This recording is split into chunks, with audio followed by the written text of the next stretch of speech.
Salut à tous, on se retrouve pour l'épisode 3290 du Zap Image. On commence aujourd'hui en ce mardi 6 mai avec des anniversaires et on commence tout d'abord avec le joueur de Chelsea, Cole Palmer. Il fête aujourd'hui ses 23 ans, bon anniversaire à lui et bonne nouvelle avant-hier, il a enfin marqué un but. Il n'avait plus marqué depuis le 14 janvier, 18 matchs d'affilée où il n'avait pas marqué. Il a marqué un but sur penalty lors de la victoire 3-1 contre Liverpool. Donc bon anniversaire à Cole Palmer et également tiens, l'ancien joueur de Chelsea, c'est Mato Kovacic. Maintenant il joue du côté de Manchester City. Il fête aujourd'hui ses 31 ans.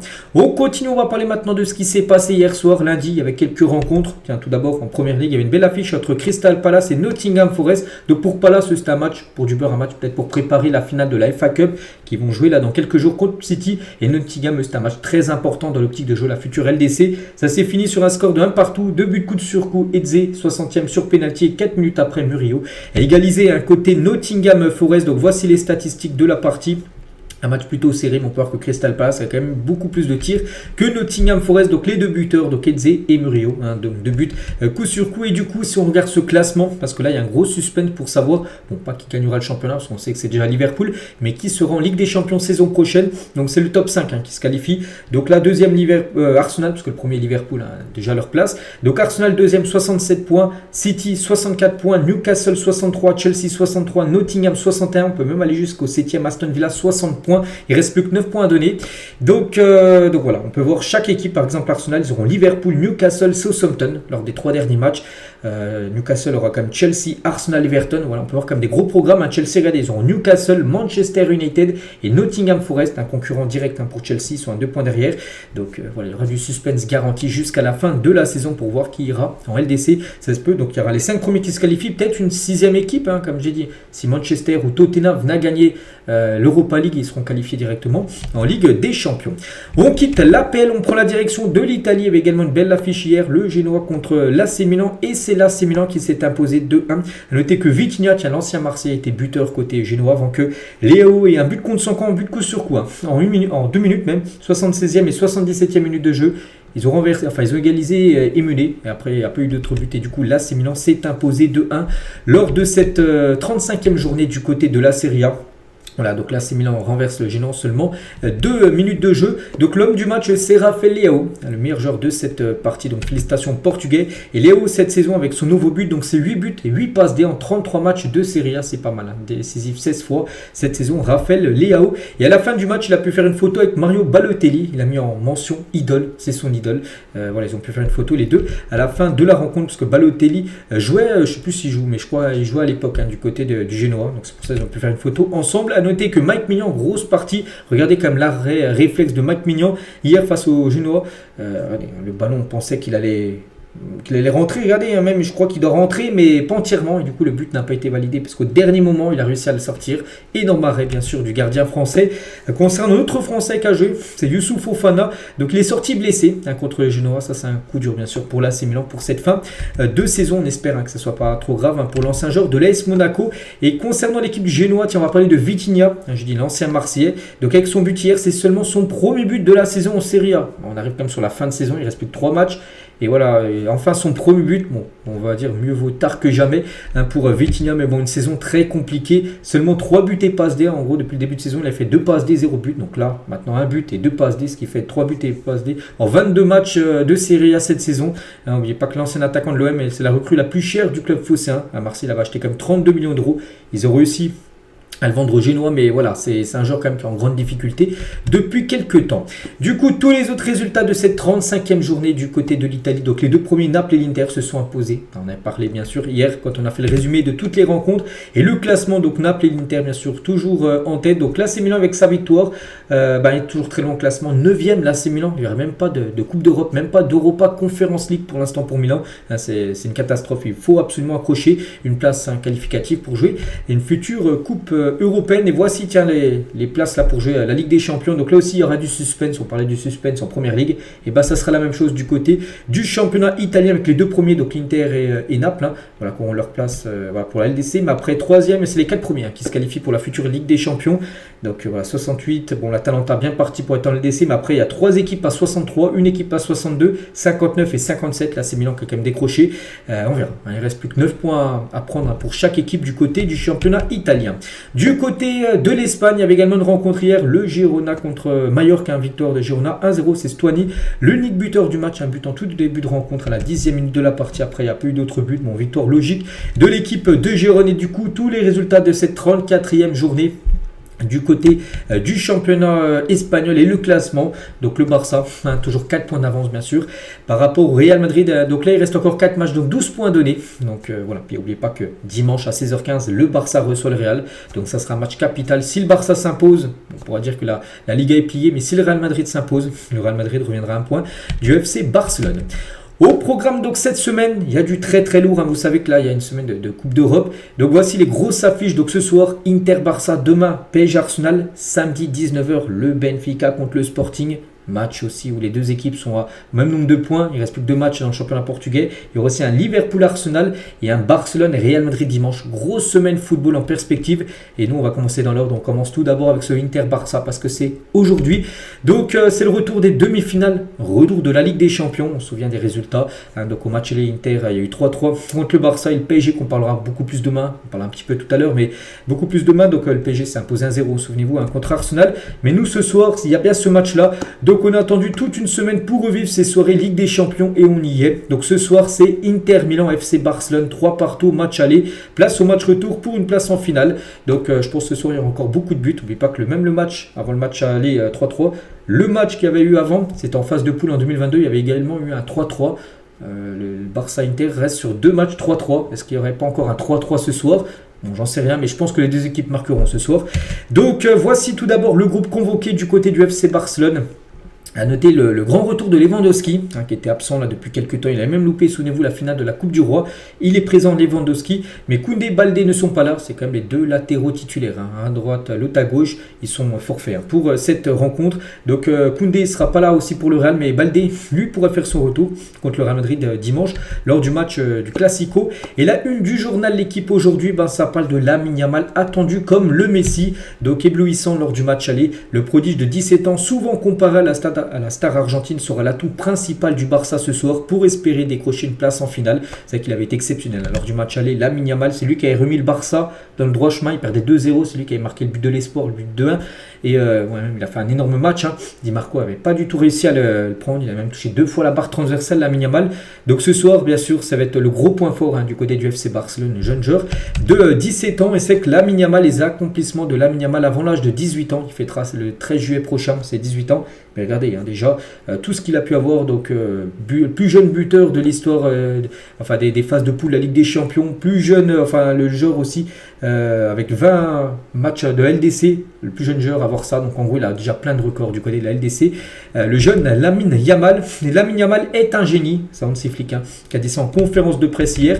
Et Lamine Yamal, vous savez que sur ses réseaux sociaux, il est en mission avant un grand match. Donc là, il a changé sa photo de profil, il a mis en mode Son Goku, donc en mode Super Saiyan avant ce match. Voilà, regardez sa dernière publication Instagram, bien sûr, pour Lamine Yamal. Et ça qui fait beaucoup peur du côté de l'Inter. Inzaghi, donc le coach de l'Inter, va tout faire pour contenir Lamine Yamal.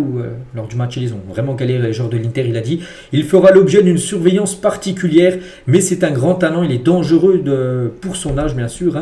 Inzaghi, donc il a dit, Lamine Yamal sera doublement marqué, donc il n'y aura pas un joueur sur lui, il pourra même avoir 2 joueurs sur lui parce que Di Marco qui était seul sur 2 matchs aller, à chaque fois il passait Lamine Yamal, donc là il pourra avoir, dès que Lamine Yamal aura le ballon, il y aura peut-être 2 joueurs de l'Inter sur Lamine, voire peut-être 3 d'après Bastoni. Nous devons doubler voire tripler le marquage sur Lamine Yamal.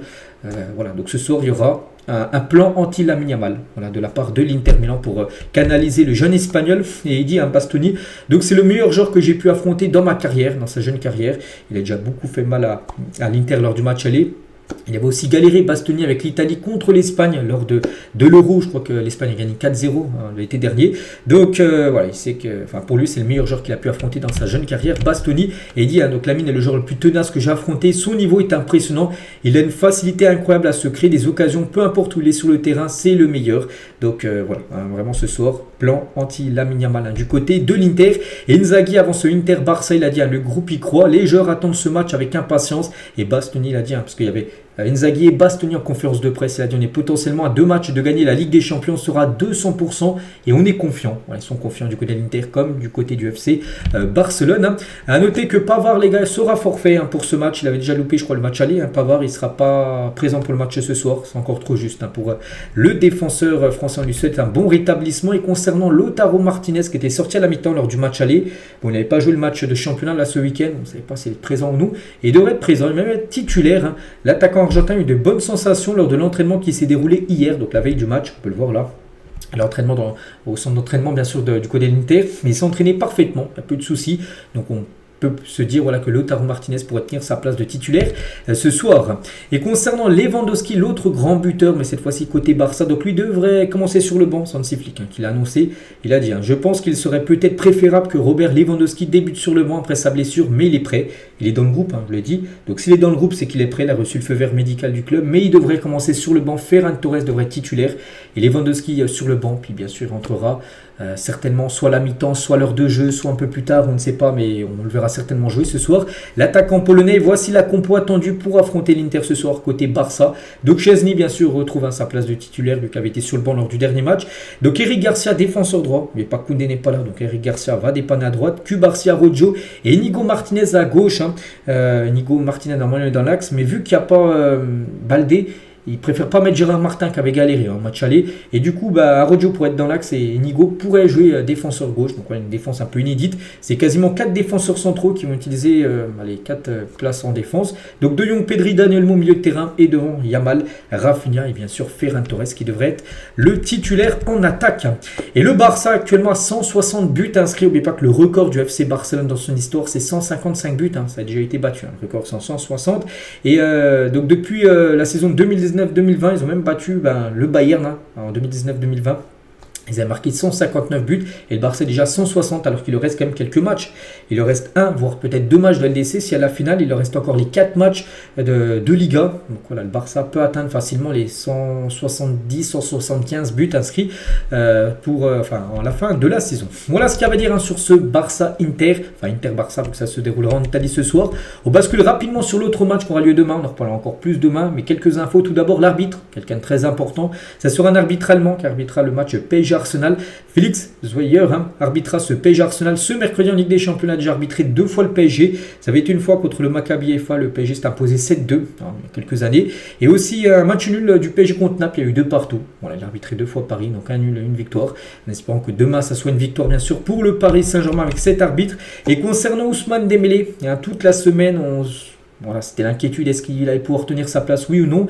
Et normalement oui. Donc les chances de voir Dembélé titulaire contre Arsenal mercredi sont de plus en plus élevées. Le Français a envie de jouer et se sent bien. Et hier il y avait l'entraînement du côté de Paris. Il a participé parfaitement à l'entraînement. Donc aujourd'hui de nouveaux entraînements pour les joueurs du PSG. Je pense que s'il s'entraînait hier parfaitement, ça devrait l'être encore aujourd'hui. Donc il devrait certainement tenir sa place, être dans le groupe et être titulaire pour le match. Demain, ça c'est une très bonne nouvelle bien sûr pour l'équipe parisienne. Et toujours avec Dembélé, on revient sur Sampoli qui revient sur sa déclaration où il comparait Dembélé à un autiste. Il avait déclaré à SoFoot il y a quelques temps, il a dit il joue comme un autiste, il commence l'action, il la termine tout seul, il n'a pas la capacité de faire briller un coéquipier, il sait juste se faire briller lui-même. Donc il s'expliquait chez le journal Sport depuis cette interview qu'il avait dit à SoFoot. J'étais très mauvais pour m'exprimer, je suis très émotif et passionné et tout ce que je voulais dire c'est que Dembélé n'est pas un joueur qui combine, il regarde ses adversaires et le but bien plus que ses coéquipiers. Pour moi, c'est l'un des meilleurs du monde, mais dans un contexte comme celui du Barça, où les combinaisons sont nécessaires, il s'isole et n'est pas aussi performant. Voilà en gros ce qu'il a pu dire sur Ousmane Dembélé, Jorge Sampoli. Toujours avec le Paris Saint-Germain, vu que là on parlait de Dembélé tout ça, on va parler du futur stade. On sait que le PSG, l'objectif, ce serait de rester au parc, mais on sait que pour monter la capacité, pour l'instant la mairie ne veut pas vendre le parc et du coup tu ne peux pas faire de travaux pour monter la capacité du stade et du coup construire un nouveau stade. Et une finale à 2 se dessine pour le futur stade du PSG d'après l'équipe. Le PSG, les architectes du Paris Saint-Germain auraient trouvé 2 lieux pour en gros construire le nouveau stade, un à Massy et l'autre à Poissy. Voilà, ça sera une finale entre les deux. Une annonce est attendue dans les prochaines semaines, en gros pour savoir où sera construit le nouveau stade du Paris Saint-Germain qui pourra une capacité de 75 000 jusqu'à 80 000 places. Actuellement, il a 47 000 places. C'est que le PSG, s'ils veulent encore plus changer de dimension, doit avoir un stade avec une plus grosse capacité parce que 47 000 places, c'est pas possible. Regardez, donc déjà le match demain, les gars, il est déjà guichet fermé, ça fait déjà 1 ou 2 semaines. Et les places là sur le marché nord, j'ai vu des places à plus de 5 000 € qui se revendent. C'est vrai que c'est un stade avec une plus grande capacité, donc les places seront bien sûr moins chères. Toujours avec Paris, donc le PSG ouvre la porte à un départ de Marquinhos l'été prochain contre 40 millions d'euros, ils aimeraient le vendre. Il y a des clubs saoudiens qui sont très intéressés par le capitaine parisien. Et toujours avec le PSG, ils avaient visé il y a quelques mois, on va dire, Lucas Chevalier. Du coup, ils ont abandonné la piste Lucas Chevalier. Les belles performances de Donnarumma lors des derniers matchs ont changé la donne et ils souhaitent prolonger plutôt Donnarumma qui est en fin de contrat dans un an, le 30 juin 2026. On continue avec une autre grosse info. Bon, je pense que vous l'avez tous vu, hein, c'était hier. Dès que j'ai fini de tourner mon Zeddy, je l'ai vu quelques minutes après que c'était officiel. Bon, on en parle aujourd'hui. Donc officiel, Trent Alexander-Arnold annonce son départ de Liverpool l'été prochain. Donc voilà, c'était une chose qu'on se doutait. Ça y est, hein, maintenant c'est officiel. Il a annoncé ça sur son réseau social. Donc Liverpool a tout tenté. Ils ont même essayé de lui faire une dernière offre vraiment là juste avant qu'il annonce ça. Il a de nouveau encore refusé. Hein. Pourtant, Salah lui a accepté de prolonger. Van Dijk aussi. Mais lui, c'était non. Voilà, il a un projet, hein, c'est de jouer dans un autre championnat en Espagne, hein, au Real Madrid. Donc voilà, déjà il fait les choses dans l'ordre. Comme l'avait fait Mbappé tout d'abord, annoncer que tu quittes ton club en fin de saison. Ce qu'avait fait Mbappé il y a à peu près 1 an, jour pour jour. Et bien pour Alexander-Arnold, c'est la même chose. Hein. Donc il est arrivé au club en 2004, on est quand même en 2025. Donc il est arrivé à ses 6 ans, il était dans le centre de formation de Liverpool. Donc premier match en pro en octobre 2016 à ses 17 ans. Et l'histoire s'achèvera dans moins de 20 jours maintenant. Donc dans 19 jours, le 25 mai prochain sera le dernier match de Liverpool de la saison. 38e dernière journée. Et du coup, il jouera ce match, puis ça sera son dernier à Liverpool, parce qu'après, il partira tout simplement. Trent Alexander-Arnold, hein. Donc voilà, il a fait toute sa carrière, il a connu qu'un seul club, c'est l'équipe de Liverpool. Donc du coup, plus de 20 ans passés à Liverpool. Donc son palmarès, pas mal, 8 trophées avec les Reds. Donc 2 premières ligues remportées, dont une là, cette saison. Une Ligue des Champions, une Super Coupe d'Europe, une Coupe du Monde des clubs, un Community Shield, une Coupe anglaise et une Coupe de la Ligue. En gros, tous les plus gros trophées qu'il a pu remporter. Qu'il avait la chance de remporter, il les a tous remportés au moins une fois. Même la première ligue qu'il a pu remporter 2 fois. Donc félicitations à lui. Donc sur son départ de Liverpool, il a fait une interview, il a dit, hein, c'est sans doute la décision la plus difficile que j'ai jamais prise dans ma vie de quitter son club de toujours. Donc je prends cette décision pour changer d'environnement et me challenger. Je pense que j'avais besoin de le faire à ce stade de ma carrière et de tenter quelque chose d'autre. Hein. Quand ça fait 20 ans que tu es dans le même club, bon, il y a des joueurs qui font toute leur carrière dans le même club, mais lui, voilà, il avait envie de quelque chose de nouveau, un nouveau challenge. Voilà, ce nouveau challenge, bien sûr, devrait être l'Espagne. Hein. Et il y a des supporters de Liverpool, ça passe pas. Regardez, hein, les supporters de Liverpool n'ont pas digéré le départ de Trent Alexander-Arnold. Hein. Un supporter des Reds s'est senti tellement trahi qu'il a brûlé son maillot, le nom du joueur figuré. Pourtant, quand même pas 20 ans passés au club. Voilà, c'est quand même une légende. Voilà, si le joueur a envie de tester quelque chose d'autre. Voilà, donc lui, c'est pas du tout passé. Il a brûlé quand même le maillot d'Alexander-Arnold. Voilà, donc il y en a qui sont quand même dans l'extrême total. Et du coup, son futur, Fabrizio Romano le dit. Il a mis son slogan Here we go. Hein, vous savez, quand il dit ça, à 99%, le joueur rejoint le club. Donc du coup, Alexander-Arnold au Real Madrid, Here we go. Bon, sans douter, hein, de toute façon, depuis pas mal de semaines, voire pas mal de mois, même, peut-être même pas mal d'années, qu'un jour il allait jouer au Real. Maintenant, hein, toutes les planètes sont mises en place pour l'arrivée d'Alexander-Arnold du côté du Real Madrid. Donc il devrait s'engager, donc déjà gratuitement, qu'il est en fin de contrat. Et pour les 5 prochaines années, il devrait signer un contrat jusqu'en 2030 hein, du côté du Real Madrid jusqu'à ses 31 ans. Actuellement, il en a 26, le joueur anglais. Et c'est vrai qu'Alexander-Arnold, même Mbappé, Rudiger à la base, c'est à chaque fois des gros coups réalisés par le Real Madrid, des joueurs qui sont arrivés gratuitement. Arnold, là, en 2025, saison dernière, Mbappé, pareil. Hein. 2023, il n'y a pas eu de grand nom hein, qui est arrivé gratuitement. En 2022, il y a eu Rudiger. Et en 2021, Alaba qui avait quitté librement le Bayern. Hein, pour rejoindre bien sûr le Real Madrid l'année suivante. Donc voilà, encore une masterclass hein, de la part du côté de la part du Real. Hein. Et le Real veut négocier avec Liverpool pour avoir Alexander-Arnold pour la Coupe du Monde des clubs, parce qu'oubliez pas qu'il est en fin de contrat le 30 juin. Mais la Coupe du Monde des clubs commence le 14 juin, donc 2 semaines avant la fin de son contrat. Et le Real aimerait en gros l'avoir pour la Coupe du Monde des clubs. Et l'accord entre les deux clubs, hein, il pourrait avoir un petit transfert, vu que normalement il arrive gratuitement. Et du coup, le Real pourrait donner un peu moins d'1 million d'euros pour essayer de l'avoir 2 semaines avant pour qu'il puisse jouer la Coupe du Monde des clubs, tout simplement avec le Real Madrid. C'est le projet hein, du Real Madrid. Et Liverpool devrait accepter, de toute façon, vu qu'il va partir, au lieu qu'il parte 2 semaines après gratuitement, autant récupérer, je sais pas, peut-être 800 000 euros. Par rapport à un départ bien sûr d'Alexander-Arnold.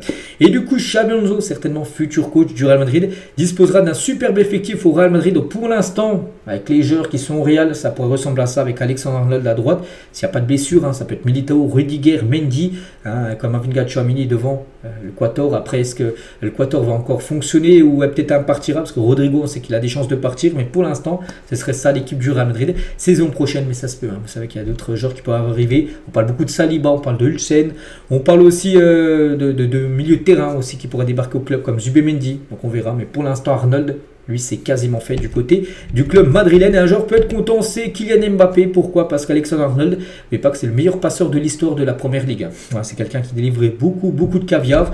Donc, regardez dans sa carrière, 89 passes D. Si on cumule par exemple des joueurs du Barça comme Gavi, Pedri, De Jong ou même Casado, c'est 82 passes D. Il a eu 4 cumulés avec Arnold. Lui, c'est 89 à lui tout seul. Voilà, c'est un joueur qui fait beaucoup de caviar, beaucoup de passes précises pour des buts. Donc voilà, des joueurs comme Mbappé, Vini, tout ça, ils peuvent se régaler tout simplement avec le joueur anglais.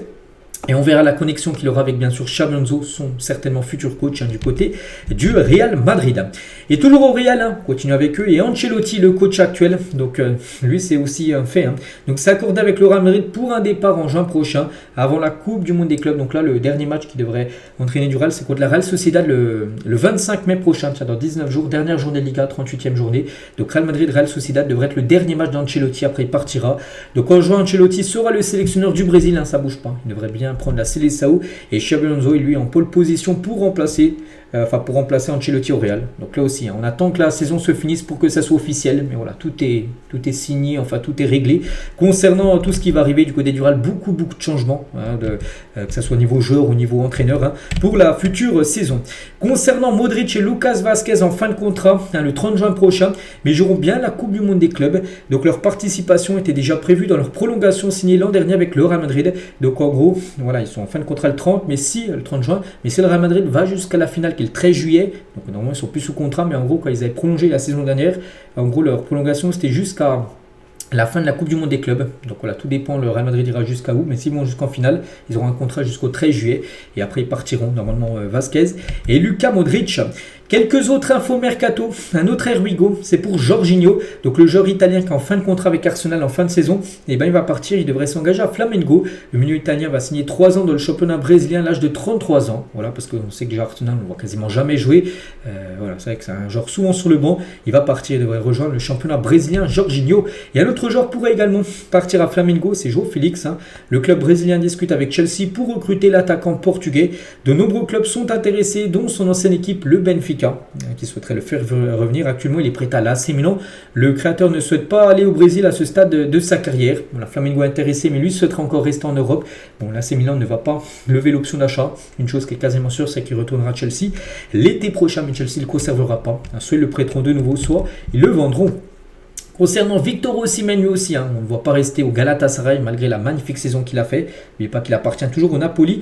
Donc Manchester United a discuté avec l'entourage de Victor Osimhen. Le Nigérian fait partie d'une shortlist de 4 noms du côté de Manchester, dont figurent Gyökeres et Liam Delip, un autre attaquant, et aussi Victor Osimhen. Voilà, Manchester vise Victor Osimhen.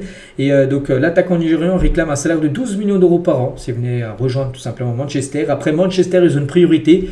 Entre les deux, ils préfèrent comme Gyökeres. Le plan A reste comme Gyökeres et le plan B reste Victor Osimhen. Donc il y a Manchester et aussi Liverpool. Liverpool aussi sont intéressés par 3 attaquants, dont Osimhen, dont Gyökeres et Benjamin Sesko. Voilà, que ce soit Liverpool, Manchester ou aussi Arsenal. Il y a des chances de peut-être voir Gyökeres soit à Liverpool, soit à Manchester ou à Arsenal, et Osimhen dans l'une des autres équipes que j'ai citées, du côté d'une attaque en première ligue. Donc voilà, il y aura pas mal de gros renforts du côté de l'APL. Hugo Ekitike aussi serait dans le viseur d'Arsenal. Liverpool, c'est qu'Arsenal, Liverpool et Manchester United, ils cherchent un attaquant, ils cherchent un numéro 9. C'est pour ça qu'il y a beaucoup de noms de numéro 9 qui sont convoités par les 3 grands clubs anglais. Rodrigo Moura, hier fêtait ses 18 ans, j'ai parlé de son anniv, donc il va prolonger au FC Porto, le joyau du centre de formation qui fête ses 18 ans aujourd'hui, donc hier c'était, donc va prolonger très prochainement jusqu'en 2030, clause libératoire va être fixée à 70 millions d'euros, voilà pour ce joueur. Après c'est pas qu'il prolonge qu'il est sûr de rester, mais s'il prolonge, et en gros il partira pour plus cher.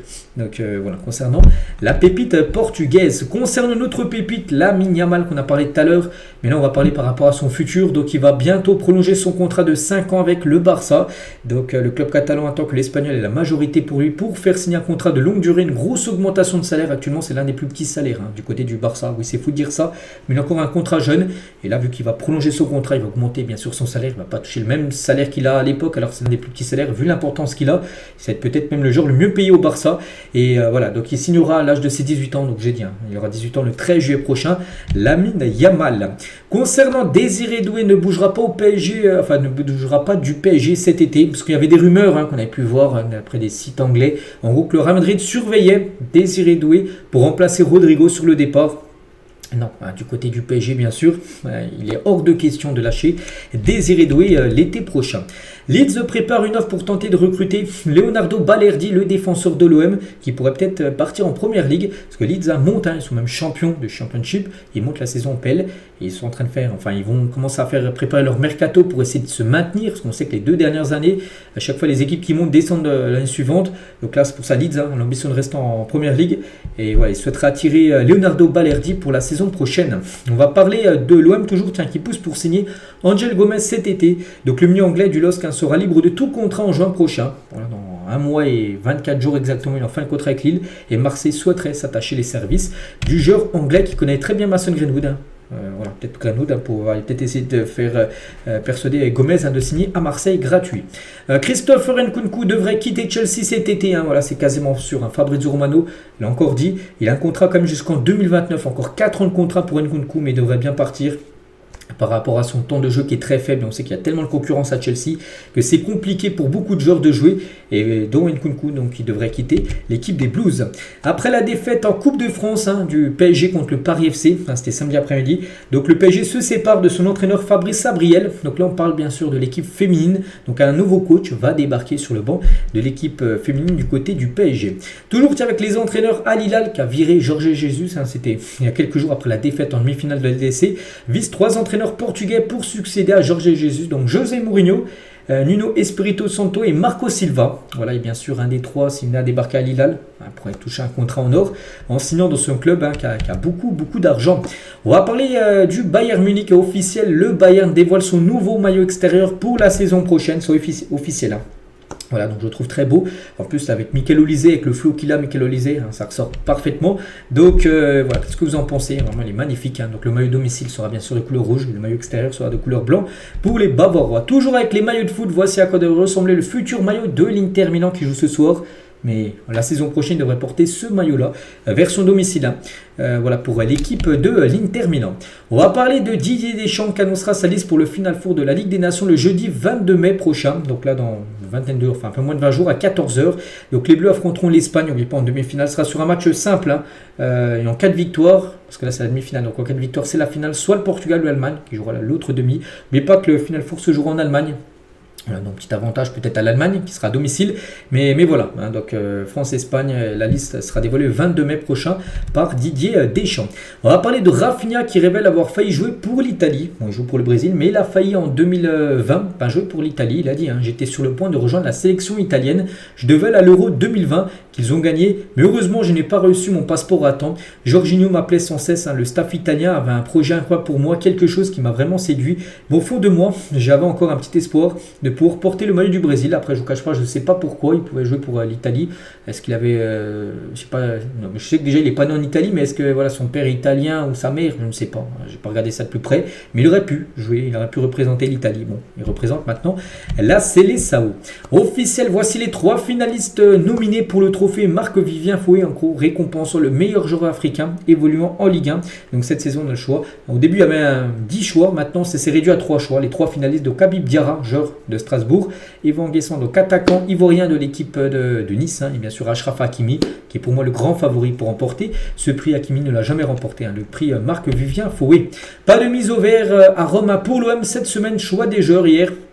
Quand on a fait le débrief, j'ai dit que les joueurs avaient le choix, soit de retourner en Italie pour la mise au vert à Rome, ou soit de rester à Marseille pour cette fin de saison. Et du coup, ils vont rester à Marseille. Ils ne vont pas repartir à Rome pour préparer le prochain match, qui sera un déplacement au Havre, puis après réception de Rennes. Puis après, ça sera fini la saison pour Marseille. On va parler de Lyon, et c'est fou les gars, ce qui s'est passé. Ils ont perdu 2-1 contre l'équipe de Lens dimanche. Mais face à Lens, les Lyonnais ont touché 75 fois le ballon dans la surface adverse. 75 fois. C'est du jamais vu en Ligue 1. Voilà, donc soit le plus haut total pour une équipe dans un match de Ligue 1 depuis qu'Opta collecte les données. Opta, ils collectent les données depuis 2006. Ça fait 20 ans qu'il n'y avait pas une équipe qui avait touché autant de fois le ballon dans la surface adverse. 75 fois pour seulement un but marqué.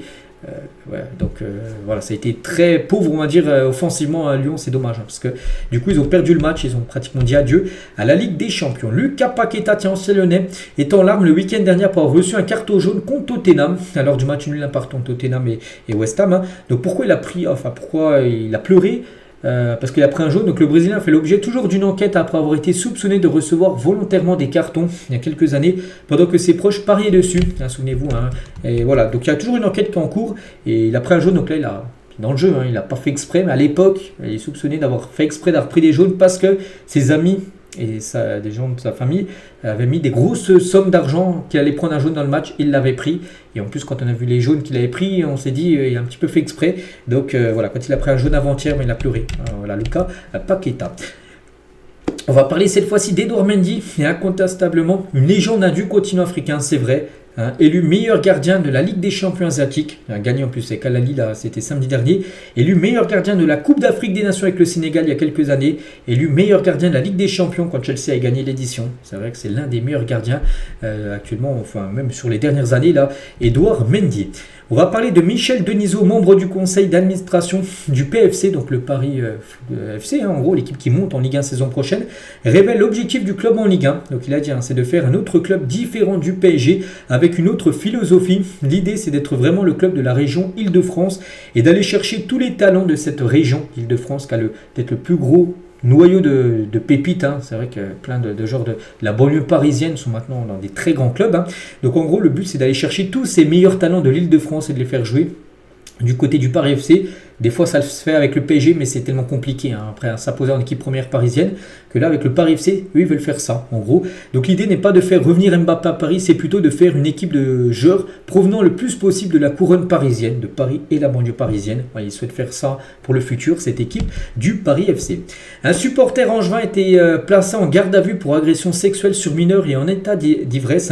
Donc présente dans le parcage à Nantes avec son père, une adolescente âgée de 15 ans. C'est plainte qu'un homme de 45 ans, fortement alcoolisé, 2,48 grammes d'alcool dans le sang, ait posé la main sur ses fesses après avoir tenté de la toucher une première fois. Son père et elle ont porté plainte à l'issue du match. Voilà ce qui s'est passé lors du match entre Nantes et Angers. C'était dans le COP des supporters d'Angers, où Angers s'est imposé 1-0. Donc grosse force bien sûr à la victime. On va parler de Mohamed Abdelmonem, donc un joueur égyptien qui s'est blessé lors du match où le PSG a perdu 3-1 contre Nice. Donc il devrait être forfait pour la CAN 2025 parce qu'il s'est fait une rupture des ligaments croisés, donc terrible blessure, et du coup là, il devrait être forfait. Il ne pourra pas jouer la CAN qui commencera le 21 décembre prochain du côté du Maroc. On lui souhaite bien sûr un très bon rétablissement. Toni Kroos sur Pedri. Donc Pedri est actuellement le meilleur joueur du monde à son poste. Il domine 59 adversaires par match. Il élimine 11 à 12 défenseurs par match. C'est le meilleur, et si un joueur comme lui n'est pas là, vous le remarquez direct. Voilà le magnifique message comme de Toni Kroos, un légende du football, sur Pedri. Voilà, joueur maintenant bien sûr, joueur du FC Barcelone. Et tiens, en parlant du Barça et du Real, avec Toni Kroos c'était au Real à l'époque, on sait que du côté des hommes, il y a 4 points d'écart, mais pareil dans l'équipe féminine, Barça 78 points et le Real 78-74, il y a 4 points d'écart Liga féminine et Liga homme, voilà, alors qu'il reste seulement quelques matchs à jouer. Donc pour l'instant le Barça est toujours devant le Real Madrid, que ce soit au niveau filles ou au niveau homme, mais pas que dans les hommes. Barça contre le Real dimanche. Et à noter quelques suspens en fin de saison. Donc là il y a par rapport à ces deux championnats, mais aussi par rapport qui remportera le prix du meilleur buteur en Liga. 25 buts pour Lewandowski, 24 buts bien sûr pour Kylian Mbappé. Et aussi du côté du championnat portugais, il y a beaucoup de suspens, je dis, samedi 19h, le Sporting contre le Benfica, face à Benfica, mais les deux équipes ont 78 points. Donc si un vainqueur, À peu près, il ne restera plus qu'un match du championnat. Donc voilà, normalement, ça devrait le faire. Si une des deux équipes s'impose, bien sûr, elle devrait être championne du Portugal. Et on finit aujourd'hui, les gars, et on revient sur Gérard Darmanin qui présente ses excuses aux fans de Liverpool après le fiasco de la finale de la Ligue des Champions 2022. Souvenez-vous, il y avait plein de supporters de Liverpool qui n'étaient même pas rentrés dans le stade. Déjà, la finale devait démarrer à 21h, elle a commencé à 21h30. C'était n'importe quoi, les gars, à ce qui s'était passé. Et il a dit, lors de la première sortie publique, j'ai dit ce qu'on m'a dit, les Anglais foutent le bordel. Donc ce n'était pas entièrement faux, parce qu'il y a eu des faux billets, des agressions côté policier, mais ce n'était pas vrai au sens littéral du terme. La première cause de difficulté, c'était les délinquants qui attaquaient les gens qui allaient au Stade de France. Le coupable était facile, je m'en excuse auprès des supporters de Liverpool. Ils l'ont mal pris et ils ont raison. Parce qu'il avait dit en gros, voilà pourquoi c'est mal passé, c'est à cause des supporters anglais, supporters de Liverpool qui ont fait n'importe quoi. Mais non, c'était des délinquants en gros qui agressaient les gens pour prendre les billets. Il y a même des personnes qui sont rentrées sans billets, ils escaladaient les grilles, c'était n'importe quoi. La sécurité est complètement débordée. Donc il a dit on s'est trompé de dispositif, on s'attendait à une guerre de hooligans et on a eu des gens qui sont venus faire des raquettes. Voilà, en gros, il s'excuse auprès des supporters de Liverpool, parce que c'est le ministre, bien sûr, de l'Intérieur. Il est très mal préparé, on va dire, la sécurité autour de cette finale qui avait été jouée, bien sûr, au Stade de France. Donc, voilà, les gars, ce qu'il y avait à dire. J'espère que ça vous a plu. Donc, on se retrouve, nous, demain, bien sûr. Demain, mercredi, on fera le débrief du match de ce soir. Et on préparera également le match du PSG contre Arsenal. Bonne journée à vous et à demain.